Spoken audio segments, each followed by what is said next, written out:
Buenos días, buenas tardes para todos los que nos estén escuchando según la hora en que lo estén haciendo. Y el día de hoy en la cortinilla vamos a hablar de uno de los discursos del caudillo del pueblo, de uno de los personajes con más influencia en la historia de nuestro país. Puede ser que sea para bien o para mal según cómo se vea, pero pues vamos a hacer el análisis de uno de los discursos que él dio durante su vida en el tiempo que nos acompañó. Mi nombre es Juan David Torres y vamos a comenzar con mis acompañantes.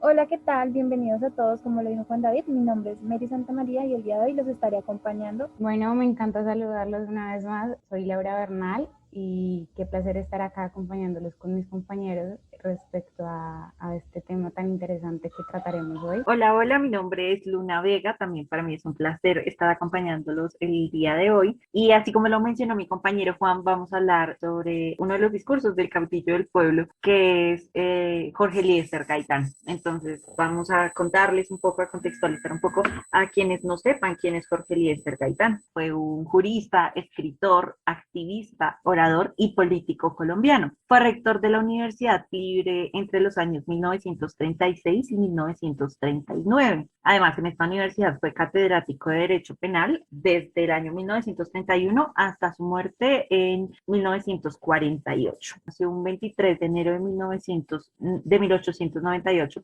en la ciudad de Bogotá y fue asesinado el 9 de abril de 1948. Él empezó su carrera política desde muy joven, empezó a los 20 años, en el año de 1918 y tuvo varios cargos, fue alcalde de la ciudad de Bogotá, además de ser senador y ministro. En esto puedo adicionar que fue hijo de una profesora y de un librero, lo que nos permite deducir que desde el principio él leía mucho, estaba muy apasionado por el tema de la lectura y Jorge Eliezer Gaitán también de paso ayudó en el periodismo a impulsar el periodismo independiente colombiano y me parece que es una persona súper increíble para hablar sobre el análisis de sus discursos. Sí, como lo dice Luna, es una persona bastante interesante pues para analizar en cuanto a su argumento en el discurso político que pues vemos o que tenemos históricamente como grabados. Claro que sí, compañeras, y hay algo que debemos tener muy en cuenta y es el contexto político y lo que se estaba viviendo pues tanto nacional como internacionalmente. Algo a tener en cuenta es que estábamos saliendo pues de la Segunda Guerra Mundial, llevábamos un año de la cual se había salido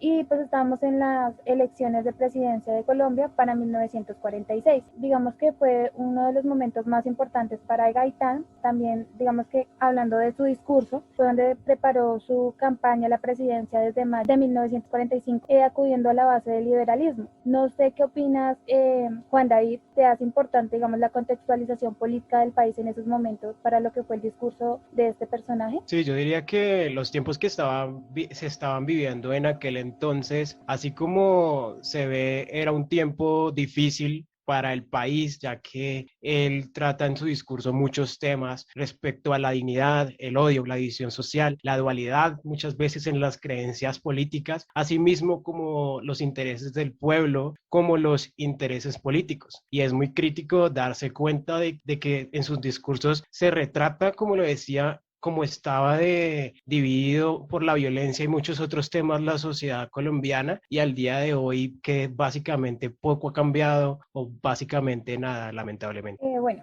como tal el discurso hay que tener presente que se realizó el 20 de abril de 1946 y fue uno de los discursos más célebres o proclamados por este personaje, donde mencionaba dos temas principales, podríamos decirlo, el país político y el país nacional. De lo que él planteaba o llegaba a un acuerdo, y era que en Colombia habían dos países, el político, que se piensa pues en sus empleados, en su mecánica y en como una estructura de poder, y el país nacional, que es el país en el que piensa en su trabajo, en su salud, en su cultura, y por el que él estaba, digamos que, asociando su política, y esa nueva política que estábamos mirando, que muchas personas estaban acudiendo a él como un referente de un cambio para el país.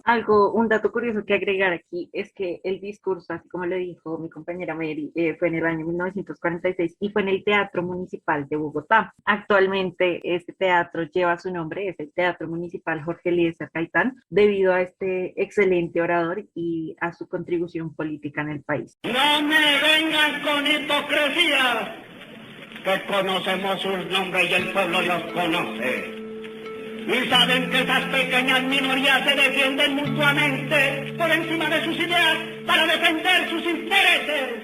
Bueno, continuando con el análisis que estamos haciendo del discurso de Jorge Eliezer Gaitán, él tocaba muchos apartados en su discurso, que es la dignidad, basándose principalmente en el pueblo y los opresores del mismo, que eran todas las diferencias políticas que existían. Asimismo, el odio y la división social, como lo decíamos, que ya se estaba marcando de forma muy clara en ese entonces, de que el pueblo veía cómo los oprimían y también se veía cómo los políticos buscaban hacer lo que ellos quisieran con el pueblo o con las leyes que establecían. Asimismo, la dualidad y las creencias políticas, que como lo sabemos al día de hoy, hablar de política es básicamente hablar de una religión, porque muchas veces muchas personas hasta se hacen matar cuando se trata de estos temas. Y asimismo, los intereses del pueblo, que como él lo resaltaba, que es un pueblo luchador, un pueblo que siempre buscaba el bien social directamente, pero los intereses políticos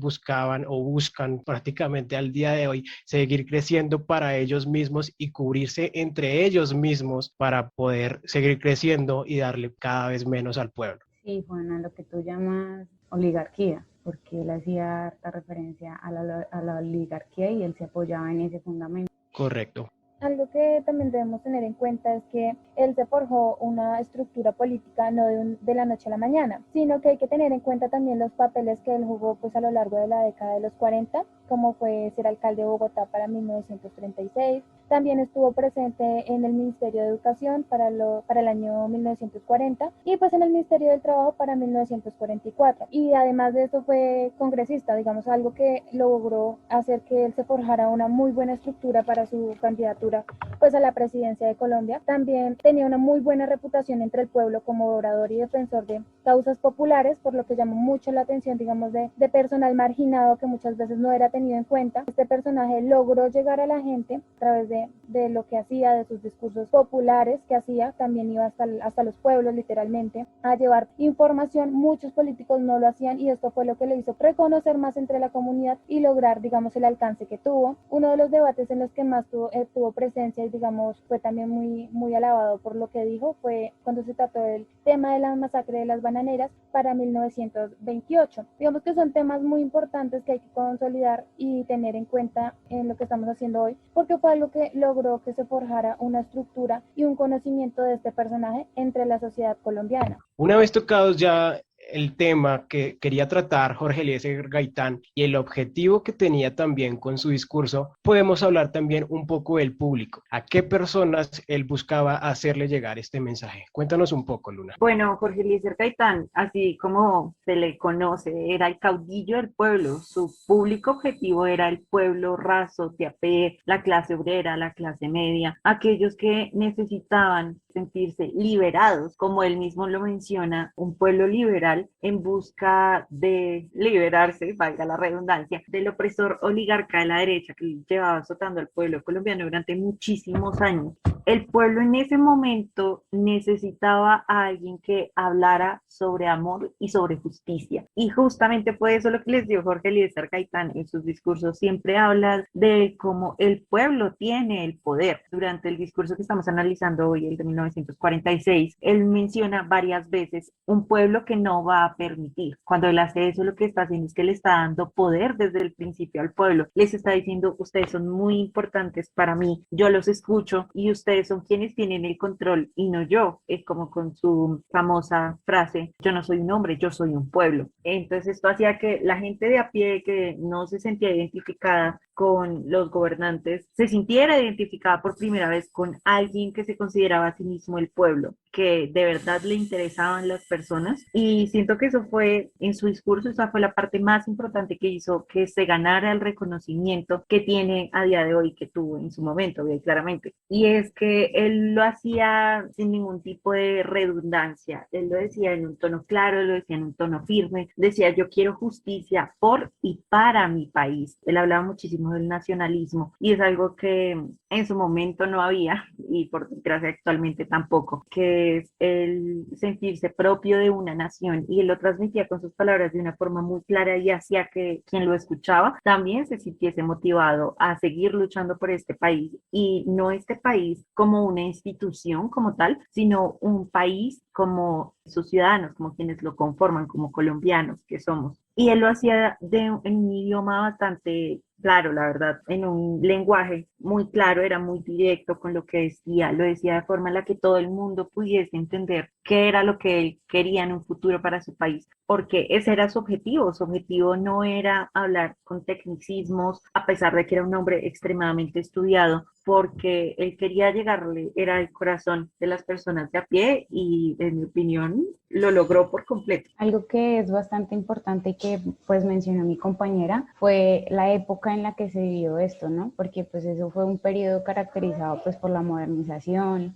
la industrialización, entonces lo que hacía que el poder adquisitivo pues aumentara para unos pocos y disminuyera pues para las grandes mayorías. Entonces esto fue lo que motivó a Jorge Eliezer Gaitán como a ser el orador de estas personas que pues vivían en desigualdad social, a las cuales resultaban violentadas por llevar la contraria partidista o X cosa. Entonces esto fue lo que logró este personaje y ya pues con lo que dijo la compañera está bastante claro lo que él hizo. Y claro que sí, Laura tiene toda la razón en lo que menciona, porque de ahí en adelante la desigualdad del país a causa de lo que tú dices, de la industrialización, fue increíble. Las personas que tenían los accesos a los recursos monetarios desde ese entonces no han parado de crecer y día a día se abre más la brecha entre las clases sociales en este país, y eso era también por lo que luchaba Jorge Eliezer Gaitán. Y algo muy curioso es que Jorge Eliezer Gaitán lo decía en un tono muy particular. ¿Nos puedes contar un poco al respecto, Juan? Claro, respecto al tema del lenguaje,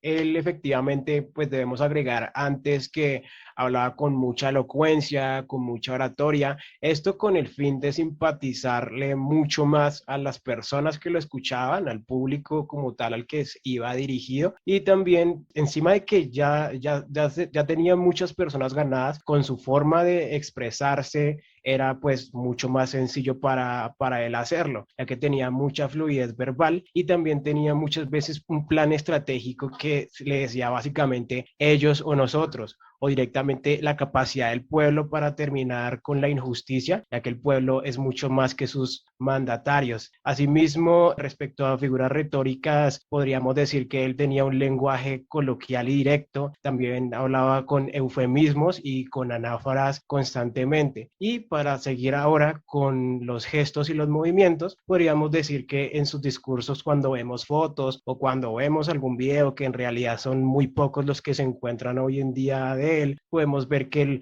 hablaba con posición erguida, con movimientos que reflejaban fuerza y convencimiento. Y algo muy importante de los discursos políticos es el puño, en el que muchas veces lo vemos en algunas fotografías, que es directamente un emblema político. En muchas ocasiones hemos visto, actualmente también lo vemos, de que muchos políticos hablan, sin embargo no se le presta la atención que se logró con estos discursos que él realizaba, donde mantenía la atención del público sin importar las clases sociales. Se lograba hacer entender, como lo dijo Luna, a pesar de este hombre ser muy estudiado, lograba pues retener la atención de todos y hablar sus discursos y dar sus opiniones, y asimismo pues pudo lograr con la gente y para la gente. Entonces esto es algo importante porque no todo el mundo tiene ese poder, o no todo el mundo está dado para hablar con el público y mantener su atención y lograr lo que él lograba simplemente con un discurso y llenar, digamos que un teatro o un lugar de gente que iba a escucharlo y a escuchar sus propuestas que lograron gran alcance. Algo muy particular que me llamó la atención mientras hacíamos el análisis del discurso es una frase que él menciona, que me parece que es una frase muy importante y te las voy a leer. Dice: se equivocan si creen que a esta raza colombiana la pueden barrer, que nos hablen de estos candidatos de la oligarquía. A los pueblos no se les puede robar el sentido de su nacionalismo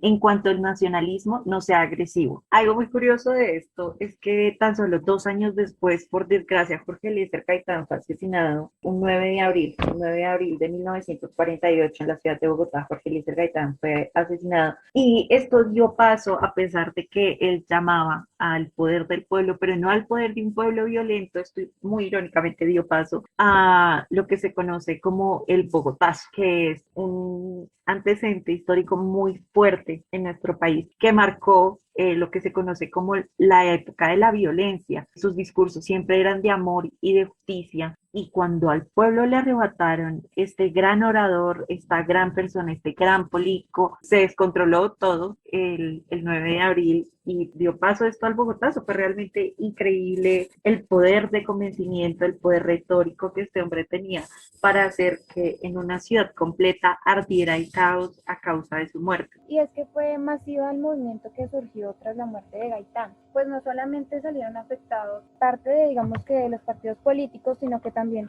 lo que sucedió en la Casa de Nariño fue algo grave y además muy recordado hasta llegar a ser ahorita parte de la historia de nuestro país y llegar al museo, el Museo Nacional, digamos algo de reconocer que podemos encontrar allá parte de la historia de lo que sucedió en esto. Y pues se me hace muy interesante de saber que a pesar de que era un hombre de política, digamos que podemos llegar a recordarlo como una persona que tuvo gran poder sobre la sociedad colombiana y logró muchas cosas buenas. Sin embargo, pues a causa de su muerte sucedió lo que fue el Bogotazo, como lo decías, Luna. Es verdad, todo el pueblo colombiano recuerda, incluso los que no estuvimos en esa época vivos. Uno escucha a Jorge Eliezer Gaitán y en mi opinión, no sé, yo lo tomo como alguien completamente entrañable, que siento que pudo haber hecho muchísimo por este país. Y algo curioso es el tema de su muerte, porque de su muerte han salido 1.000.000 de teorías conspirativas respecto a quién fue el verdadero asesino. Pero pues la información oficial que de momento se conoce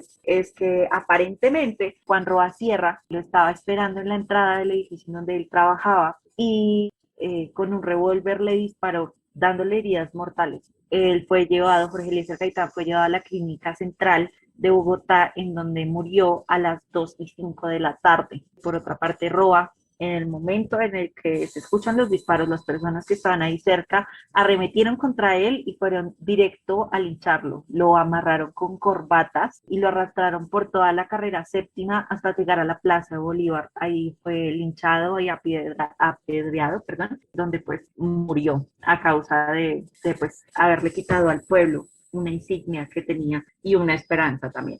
Sí, claro, eso es cierto, Luna. Algo también, digamos, que he escuchado hablar mucho actualmente, es de que este hombre, a pesar de que muchos lo conocemos y sabemos su historia y lo que llegó a hacer, digámoslo así, por el país, y también que era una esperanza, digamos, para un cambio, es el billete de 1.000 pesos, ¿no? Que a pesar de ser un hombre tan renombrado, tener tanta historia y lograr lo que pudo, aparece en el billete, de que tiene menos valor pues en el país. No sé ustedes qué opinen de esto, si sienten que esto tiene algo que ver con nuestra historia o no sé, con la hegemonía que manejamos y que esto tenga alguna coincidencia en que uno de los hombres de mayor influencia política y de cambio esté en uno de los billetes, digamos, mayor desvalorizado pues en la moneda local. Yo pienso que sí tiene bastante relación, puesto que era un hombre que estaba moralmente decidido a cambiar ese sistema político que había en esa época, ¿no? O sea, no, digamos así, no se dejó manipular por las élites que había en ese momento, sino que él apoyaba a toda costa la oposición, ¿sí? La oposición política que se ejemplificaba en el Partido Liberal. Pero digámoslo así, es simbólico estudiar el billete de 1.000, lo que decía mi compañera es muy cierto, porque pues para muchas personas que han estudiado su historia es como un representante a la democracia, ¿sí? Como un representante social importante en la historia, y por qué está nomás en el billete que pues digámoslo así tiene el menor precio. Pues no le veo problema que esté en el billete de menos valor, porque en realidad muchas personas o el común social realmente es el que gana un mínimo, el que siempre tiene que estar con poco dinero en el bolsillo o siempre tiene que estar luchando con lo último que queda de los pasajes. Y pues adicional ayuda a que nunca olvidemos lo que fue esa historia, precisamente para que no se repita. Ojalá que sea así. Y con esto podemos ir ya finalizando este pequeño análisis que le hicimos al discurso de Jorge Eliezer Gaitán. Como vemos, tiene varios factores que influyen tanto como para él como orador, como para el pueblo en la forma en cómo recibe su mensaje. Con eso se despide Juan David para darle paso a la despedida de las demás compañeras. Así es, Juan. Me parece que fue un espacio, aunque corto, bastante enriquecedor tras de análisis del discurso. Y pues nada, esto ha sido todo, así como lo menciona Juan. Muchísimas gracias. Y pues nada, chicas, muchísimas gracias por participar ustedes también. Gracias, Juan David, Luna, Laura, por sus intervenciones. Nada más quiero despedirme con esta frase que dice: nada más cruel e inhumano que una guerra, nada más deseable que la paz. Pero la paz tiene sus causas, es un efecto, el efecto del respeto a los mutuos derechos. Una parte del discurso de Jorge Eliezer Gaitán con la que quiero dar por terminada mi participación. Muchas gracias a todos. Bueno, compañeros, ya finalmente les doy las gracias por sus aportes tan significativos y por este abordaje discursivo tan interesante. Me despido, yo soy Laura Bernal.